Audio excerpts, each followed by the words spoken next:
Angka kemiskinan di Sulawesi Selatan, Sulsel, kembali mencatat penurunan.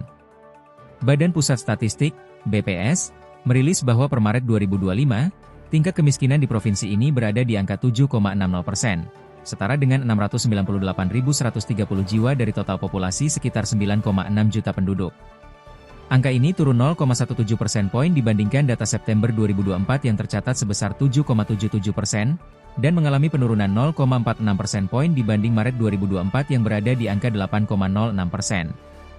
Kepala Dinas Sosial Sulsel, Abdul Malik Faisal, menyebutkan bahwa tren penurunan ini menunjukkan program penanggulangan kemiskinan yang dijalankan Pemprov Sulsel masih berjalan efektif.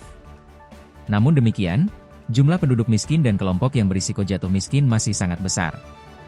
Jumlahnya 4,3 juta orang miskin. Potensi miskin dari DTSN kurang lebih 700.000. Selisihnya tidak terlalu jauh, kata Malik saat ditemui di kantor Dinas Sosial Sulsel, Selasa, 5 Agustus.